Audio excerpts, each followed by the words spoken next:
Welcome to the Inner Chosen. Let me ask you something. Have you ever felt like certain dates don't just pass? They press on you. Like your spirit recognizes a moment before your mind can explain it? Because if you're here right now, it's not by accident. In this video, you're about to learn why April 8th, 9th, and 10th have been hitting so many people like a warning bell. What this window could be revealing. What traps to avoid, and what moves to make so you don't miss what's meant for you. So, take a breath. Stay with me to the end, and let's get into it. Because what you're about to hear may change the way you see this entire season. Welcome again to the Inner Chosen. These dates feel heavy because something is shifting beneath the surface, and you can sense it before you can explain it. It's like the air carries a quiet pressure, urging you to pay attention, not because a calendar is magical, but because timing can become a spotlight. Certain moments carry a weight that wakes you up. Sometimes God highlights a window, so you stop moving on autopilot. You've been pushing through, coping, adjusting, and surviving. But this feels different. Like a spiritual alert. It's the kind of moment that makes you pause mid-routine and wonder why your heart is suddenly restless. That heaviness can also be the sign of a turning point, a crossroads where one choice leads to peace and the other leads to needless delay. When a season is about to change, your spirit often feels it first. The pressure isn't there to crush you, it's there to position you. And if you've been feeling unusually reflective, emotional, or sensitive lately, that may be part of it. Old wounds might surface, unresolved decisions might feel louder, and distractions might suddenly taste bitter. That's not weakness. Sometimes it's clarity arriving in uncomfortable packaging. So instead of fearing the weight, treat it like a signal. Slow down, listen deeper, and get honest about what you've been avoiding. Because the heaviness may not be a threat, it may be an invitation to step into alignment before the next door opens. If you're chosen, warnings don't show up randomly in your life. They show up with purpose. The fact that you're even drawn to a message like this can be a sign that your spirit recognizes a moment of importance. Chosen people don't just drift through seasons. They get interrupted by conviction and redirected by grace. A warning is not condemnation, it's protection. It's the difference between learning a lesson gently and learning it painfully. When God warns you, it's because something valuable is on your life, and the enemy would love to waste your time, drain your peace, or detour your destiny. Many people think being chosen means life gets easier, but often it means you get held to a higher standard. You can't thrive in what others tolerate. Certain patterns that seem normal to everyone else will feel unbearable to you because your assignment requires a different level of purity, focus, and courage. That's why you may feel uncomfortable in rooms you used to fit into. That's why certain conversations suddenly feel empty. That's why you can't enjoy what once entertained you.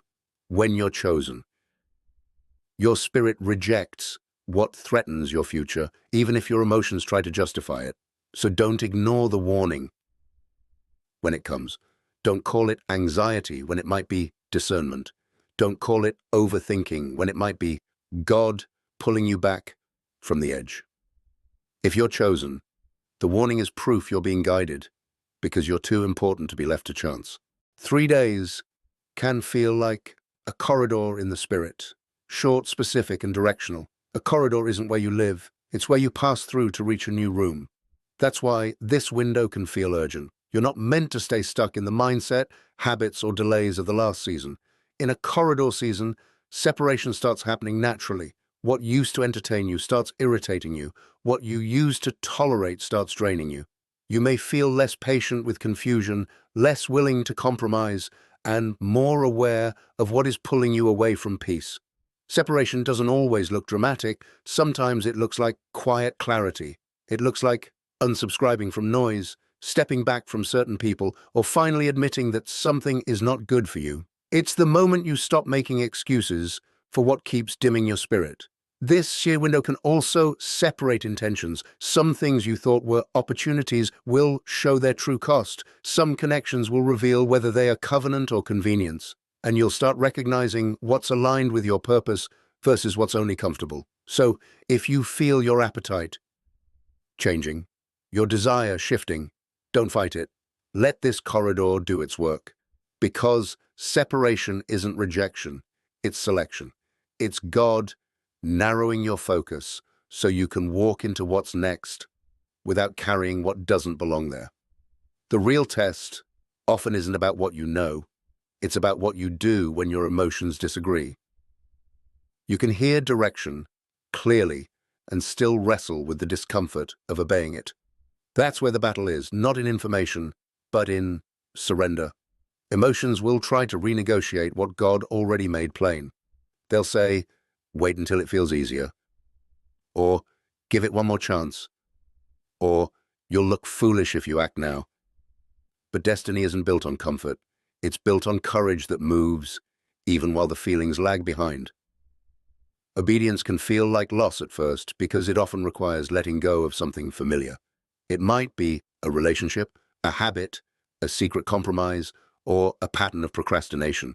And the mind will scream, but what if I regret it? While the spirit whispers, but what if you're finally free? This is why obedience is powerful. It breaks the cycle of emotional leadership. When your feelings drive, you stay reactive. When obedience leads, you become steady.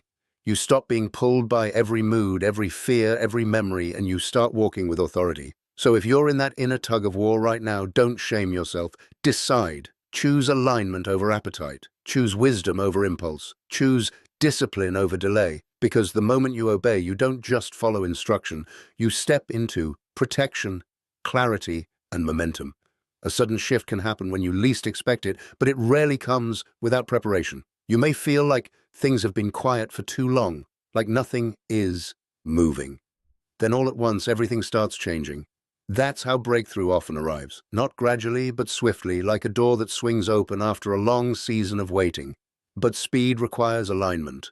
When God accelerates your life, anything out of order becomes louder. If your habits are unstable, the blessing can feel overwhelming.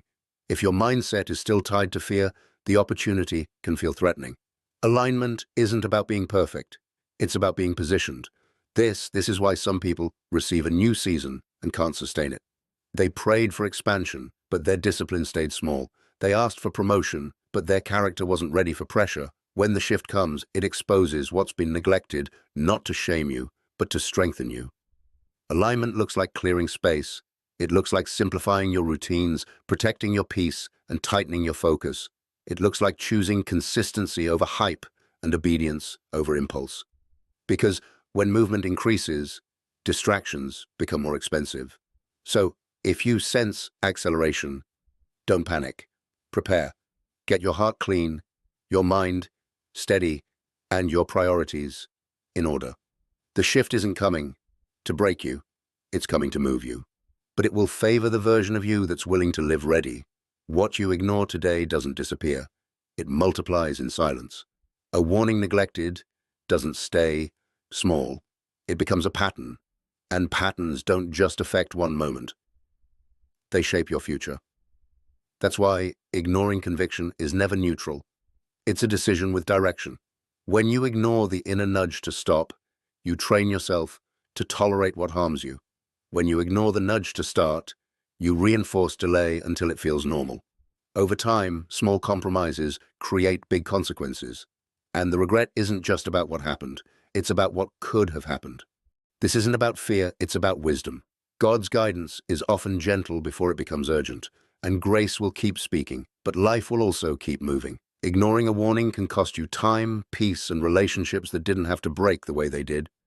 If you've been feeling that quiet conviction lately, don't label it as overthinking. Sometimes it's discernment, trying to protect you. Sometimes it's the last exit before a detour. And the hardest part is that the detour won't look dangerous at first. It will look familiar. So choose responsiveness now.